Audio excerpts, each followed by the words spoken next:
ආයිබෝවන් ටිකක් දවසකට පස්සේ තමයි අද මේ වීඩියෝ එක අරන් ආවේ. පින්සල පාවිච්චි කරලා මුලින්ම නිර්මාණයක් කරන කෙනෙකුට සුදුසු ක්‍රමයක් තමයි අද මේ වීඩියෝ එකෙන් කියලා දෙන්නේ. හරිම සීමිත දේවල් ටිකක් තමයි අපිට මේ සඳහා අවශ්‍ය වෙන්නේ. රිදි පින්තාරු වර්ණ, ඒ සඳහා කැමැති ෆැබ්‍රික් පේන්ට් වර්ගයක් පාවිච්චි කරන්න පුළුවන්. ඒ වගේම පින්සල් ඔයාලට නොම්බර 0 හෝ නොම්බර 1 පින්සලේ මේ සඳහා යොදා ගන්න පුළුවන්. මම පාවිච්චි කරන්නේ මේ පින්සල් සෙට් එකේ තියෙන නොම්බර 1 පින්සලය. මේ වගේ බ්‍රෂ් සෙට් එකක් ඔයාලට බුක් ෂොප් එකකින් ගන්න පුළුවන්. ඒ වගේම ඉරේසබල් පෙන් එකක් හරි ෆැබ්‍රික් මාකර් එකක් හරි නැත්නම් සාමාන්‍ය පැන්සලයක් හරි අවශ්‍යයි මේ ඩ්‍රොයින් එක කරගන්න. පින්සල පාවිච්චි කරලා වැඩි දෙනෙකුට එකපාරින්ම රෙදිමත ඩිසයින් කරගන්න අමාරු නිසා ඔයාලට පුළුවන් මේ විදිහට කොලයක මුලින් රූප සටහන ඇඳගන්න. ඒ වගේම පොලිතීන් කොලයකුත් අවශ්‍යයි අපිට මෝස්තරය කරන වෙලාවට කන පිට පැත්තෙන් තියාගන්න. වතුර ටිකකුත් අවශ්‍යයි. ඒ වගේම අපිට පැලට් එකකුත් අවශ්‍ය වෙනවා තීන්ත දිය කරගන්න. මගේ ළඟ තියෙන මේ පැලට් එක මේ වගේ නිර්මාණ කරන්නට විශාල වැඩි නිසා මම ඕඩර් කරලා ගෙනාවා මෙන්න මේ වගේ පුංචි පැලට් එකක්. පැලට් එකක් අත්‍යවශ්‍යම නැහැ. ඔයාලට පුළුවන් කැමති නම් PVC එක වුණත් තීන්ත මිශ්‍ර කරගන්න. මේ තියෙන්නේ මං ගෙනාවු පුංචි පැලට් එක. මේ පැලට් එක නිසා තීන්ත අපත යාම වැළැක්වෙනවා. මේ වගේ පුංචි නිර්මාණවලදී අපිට මේ වගේ පැලට් එකක් පාවිච්චි කරන්න පුළුවන්. මේ තියෙන්නේ බ්‍රෂ් හෝල්ඩර් එකක්. මේක තිබුණේ මේකප් බ්‍රෂ් හෝල්ඩර් එකක් කියලා. මම මේක අරගත්තේ මගේ පේන්ටින් බ්‍රෂ් සෙට් එක පරිස්සමට මේකේ තියාගන්න පුළුවන් නිසායි. අපි පේන්ට් කරලා ඉවරුනාම හොඳින් බ්‍රෂ් පිරිසිදු කරලා මේ විදියට පරිස්සමට තියාගත්තම අපිට බ්‍රෂ් ගොඩක් කල් පාවිච්චි කරන්න පුළුවන්. මේ තියෙන්නේ මං කලින් මහගත්ත ඇඳුමක්. මේකට තමයි මං ඩිසයින් එක කරන්නේ. ඉතින් මම මේකේ ඩ්‍රොයින් එක කලින් ඇඳගත්ත පැන්සලෙන් මේ විදියට මම පැලට් එකට තීන්ත දාගත්තා. මං කලින් කිව්වා වගේ ඔයාලට පැලට් එකක් නැත්නම් කුඩා පීරිසයකට වුණත් මේ විදියට තීන්ත දාගන්න පුළුවන්. පේන්ට් වල thickness එක වැඩි නම් ඔයාලට පුළුවන් මේ විදියට වතුර බින්දු කිහිපයක් එකතු කරගන්න. මේ වගේ ඩ්‍රොපර් එකක් ආධාරයෙන් වතුර එකතු කරගන්න ලේසියි. ඊළඟට අපි මේ මහපු ඇඳුමේ පින්තාරුව කරන කොටසේ කන පිට පැත්තෙන් මේ විදියට පොලිතින් එක තියාගන්න ඕනේ. මේ විදියට අපි පොලිතින් එක තියාගත්තට පස්සේ අපි නොම්බර 1 පින්සල පාවිච්චි කරලා තමයි මේ ලයින් ඩ්‍රොයින් එක කරගන්නේ. කැමති කෙනෙකුට මේකට බිංදුව පින්සල පාවිච්චි කරන්නත් පුළුවන්. ඒත් මේක රේඛා චිත්‍රයක් නිසා මේ ඉරි හොඳට හයිලයිට් වෙලා පේන නොම්බර 1 පින්සල පාවිච්චි කරොත් තමයි හොඳ කියලා මම හිතනවා. පින්සල හුරු නැති කෙනෙකුට පින්සල හුරු කරගන්න මේක හරිම හොඳ අභ්‍යාසයක්. මං ඔයාලට කිව්වා මම මේ පින්සල් සෙට් එක ගත්තේ බුක් ෂොප් එකකින් කියලා. ෆැබ්‍රික් පේන්ට් ගන්න තියෙන තැන්වලත් මේ වගේ පින්සල් සෙට් ඔයාලට ගන්න පුළුවන්. ගොඩක් අය අහලා තිබුණා සීදුවම පාට යනවද කියලා. එහෙම වෙන්නේ කැඳ තියෙන රෙදිවල කලින් කැඳ ඉවත් වෙන විදියට හොඳට සෝදලා තිබුණේ නැත්නම් හරි පේන්ට් එක කරලා ඉවර වුණාම ඒ නියමිත කාලය හොඳින් වේලුනේ නැත්නම් තමයි. මේ ඩිසයින් එකත් ඉවර වුණාම පැය 24ක් වගේ කාලයක් හොඳින්ම වේලෙන්න තියන්න ඕනේ.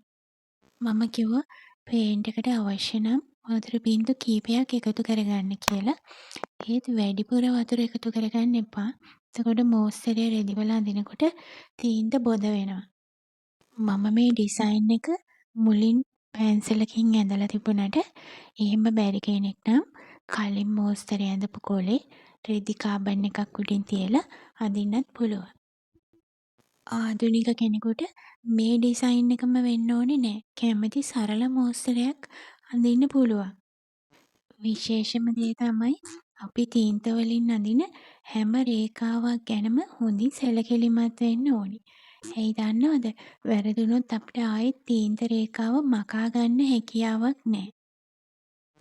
ඒ නිසා ඒ වගේ දෙයක් වුණොත් ඒක අපේ මෝස්තරයට හානියක් නොවන විදිහට ගලපා ගැනීම කරන්න වෙනවා.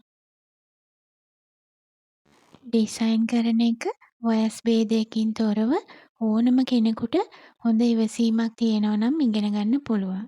නිර්මාණයේ වැදගත්ම දේ තමයි අවසානයේදී හරිම පිළිවෙලට වගේම ලස්සන නිමාවක් දකින්න පුළුවන් වෙන්න ඕනේ. මම කලින් රේඛා චිත්‍ර ගැන කරපු වීඩියෝ එකක් channel එකේ තියෙනවා. ඔයාලට පුළුවන් ඒකත් බලලා පුංචි අදහසක් ගන්න.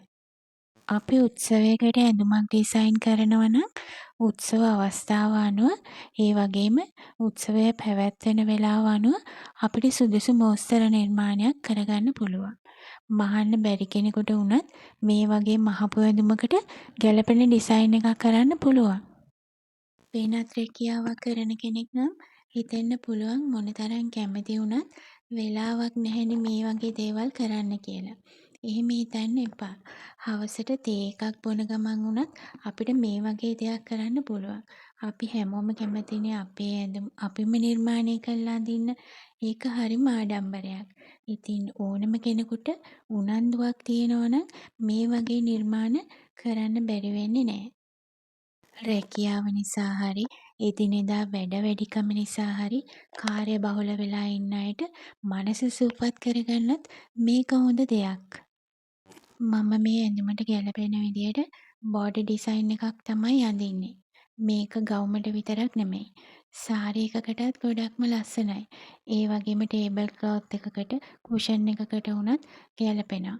මේක හරිම සරල නිර්මාණයක් වගේ පේනුනට අවසන් නිර්මාණය දැක්කම ඔයාලට හිතෙයි මේ වගේ ලේසියෙන් හරිම අඩු වියදමකින් මේ වගේ දෙයක් කරන්න පුළුවන්ද කියලා. මේ ඇඳුම තද පාටක් නිසා මම සුදු පැහැ යොදාගෙන ඩිසයින් කළාට ඔයාලට කැමති වර්ණයක් මේකට එකතු කරගන්න පුළුවන්. මේ ඩිසයින් එක ඇඳුමේ තෝරගත්ත කොටසක විතරක් බෝඩර් එකක් විදියට අඳින නිසා මේ බෝඩර් එක ඇතුලේ ඩිසයින් එක පැතුරුන විදියට නිර්මාණය කළේ හිස් බවක් පෙනුනොත් වටිනාකමට හානියක් වෙන නිසා. මේ වගේ ඩිසයින් කීපයක් කරලා හොඳින් හුරු වුණාම ඔයාලට බය නැතුව මේ වගේ නිර්මාණ කරලා පුංචි ව්‍යාපාරයක් වුණත් කරන්න පුළුවන්. චිත්‍ර අඳින්න පුරුදු නැති කෙනෙක් වුණත් කීප සැරයක් මේ විදිහට ඇඳලා පුරුදු වුණාම ලේසියෙන් මේ විදිහේ මෝස්තර අඳින්න පුළුවන්. ආධුනික කෙනෙකුට මුලින්ම පේන්ට් බ්‍රෂ් එක පාවිච්චි කරලා පේන්ටිං එකක් කරන කෙනෙකුට මේ ක්‍රමය හොඳ ප්‍රවේශයක්. මේ වගේ ඩිසයින් කරනකොට අපේ කැපකිරීම උනන්දුව වගේම හොඳ ප්‍රායෝගික පුහුණුවකුත් අවශ්‍යයි. සමහර වෙලාවට අවශ්‍යතාවය අනුව අපි ලොකු මුදලක් වැය කරලා මේ වගේ ගවුමක් සාරියක් ගන්නව වෙනුවට තමන්ම මේ වගේ ඩිසයින් එකක් කරගන්න එක වටිනවා. අනිත් එක මිලදී ගන්නකොට සමහර විට අපි කැමති කලර් එක නැති වෙන්න පුළුවන්. නැත්නම් තියෙන කලර් එක ස්කින් ටෝන් එකට මැච් වෙන්නේ නැති වෙන්න පුළුවන්. එහෙමත් නැත්නම් පින්තාරු මෝස්තරයේ යොදලා තියෙන ක්‍රමයට අකමැති වෙන්න පුළුවන්. ඉතින් තමන්ම ඩිසයින් එක කළොත් මේ ගැටලු මුකුත්ම ඇති වෙන්නේ නැහැ. ගොඩක් අය මගෙන් අහලා තිබුණා පේන්ට් වර්ග ගැන. රෙදි මත අඳින තීන්ත වර්ග ඕනම එකක් පාවිච්චි කරන්න පුළුවන්.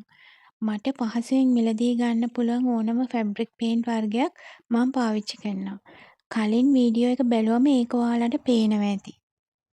පේන්ට් කළාම නැවත සීදීමේදී තීන්ත යන්නේ මම කලින් කිව්වා වගේ පේන්ට් කරන්න කලින් කැඳ ඉවත් වෙන විදියට සෝදලා ගත්තේ නැති වුණාම සහ පේන්ට් එක කරලා ඉවර වුණාම පැය 24ක් විතර හොඳට වේලා ගත්තේ නැති වුණාම තමයි. ඒ වගේම පැය 24කට පස්සේ ඩිසයින් එකේ කන පිට පැත්තෙන් අයන් කරගන්නත් ඕනේ. පියවි ඇහැට පේන ලස්සනම විතරක් නෙමෙයි. කල් පැවැත්ම ගැනත් හිතන්න ඕනේ. ඒ නිසා තමයි මම පැහැදිලිව කිව්වේ ඩිසයින් කරන රෙදි පේන්ට් කරන්න කලින් සුදුසු විදියට සකස් කරගන්න ඕනි කියලා. ලිනන් රෙදි, අමු රෙදි වගේ ඒවා හොඳින්ම කැඳ ඉවත් වෙන විදිහට සෝදගන්න ඕනේ. මේ වගේ ඩීප් පින්ක් කලර් එකට මම වයිට් කලර් එකෙන් පේන්ට් කළාට ඒ වෙනුවට බ්ලැක් හරි ලයිට් පින්ක් හරි කලර් එකෙන් පේන්ට් කරන්න පුළුවන්. අපේ ළඟ තියෙන පාට වලින් ලයිට් පින්ක් කලර් එක බැලන්ස් කරලා හදාගන්න විදිය ගැන කලර් මික්සිං වීඩියෝ එකක් මං කලින් channel එකේ පළ කරලා තියෙනවා. ඒකේ ලින්ක් එක මම ඩිස්ක්‍රිප්ෂන් එකේ දාලා තියෙනවා. ඔයාලට බලන්න පුළුවන්. විශේෂයෙන්ම මේ වගේ මහපු ඇඳුමකට පේන්ටිං එකක් කරනකොට අපි මේ ඇඳුම මහලා තියෙන පැටර්න් එකට හානියක් නොවන ඒකට තවත් වැඩි ලස්සනක් එකතු වෙන විදියට පේන්ටිං එක කරගන්න ඕනේ. වර්ණ ගැලපීම ගැන වුණත් සැලකිලිමත් වෙන්න ඕනේ. තවත් දෙයක් මම මේ ඇඳුම ඩීප් පින්ක් කලර් එකෙන් තෝරගත්තට ඔයාගේ ස්කින් ටෝන් එකට මේ කලර් එක ගැලපෙන්නේ නැත්නම් ඒ වෙනුවට ඔයාගේ ස්කින් ටෝන් එකට ගැලපෙන වර්ණයක් තෝරගන්න පුළුවන්. ඇඳුමක් ඩිසයින් කරන වෙලාවට අපි තවත් දෙයක් හිතන්න ඕනේ. ඒක ඔයා වෙනුවෙන්ම ඩිසයින් කරනවා නම් ඇඳුම ගැන වගේම ගැලපෙන ෂූස්, හෑන්ඩ් බෑග් එක, බෙල්ට් එකක් පාවිච්චි කරනවා නම් ඒක ගැනත් සැලකිලිමත් වෙන්න ඕනේ. එහෙම නොගැලපෙන විදිහට ඒ දේවල් පාවිච්චි කළොත් කොච්චර ලස්සනට ඇඳුමේ අවුට්ෆිට් එක තිබුණත් ෂූස් වගේ දේවල් ඇඳුමට නොගැලපුණොත් ඇඳුමේ තියෙන මුළු වයිබ් එකම නැති වෙලා යනවා. එලිගන්ට් ලුක් එකක් ගන්න නම් මේ හැමදේම ගැන හිතන්න ඕනේ. ඔයාලට පේන්න ඇති දැන් මම මෝස්තර පරිස්සමෙන් ඉවසීමෙන් ඇඳපු විදිය. පේන්ටිං එකටම අවධානය යොමු කරලා මේ වගේ පේන්ටිං ඩිසයින් එකක් කළොත් ඒක වැරදෙන්නේ කලාතුරකින්. ඒ වගේම අවධානය එක තැනක තියාගන්නත් මේක හොඳ ප්‍රැක්ටිස් එකක්. භාවනාවක් වගේ. මහන්සියෙන් කරපු නිර්මාණය අවසානයේදී හිතට සතුටක් එකතු කරගන්න පුළුවන් නම් අපි කරපු නිර්මාණය සාර්ථකයි. ගෙදර ඉඳන් පුංචි ව්‍යාපාරයක් පටන් ගන්න හිතන කෙනෙකුට මේක පහසුවෙන් පටන් ගන්න පුළුවන් වගේම හරිම නිදහස් රැකියාවක්.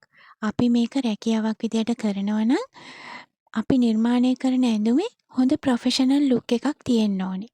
අපි ෂොප් එකකින් පර්චේස් කරන ඇඳුමක් වගේම නීට්නස් එකක් ඔයා ඩිසයින් කරන ඇඳුමෙත් තියෙන්න ඕනේ.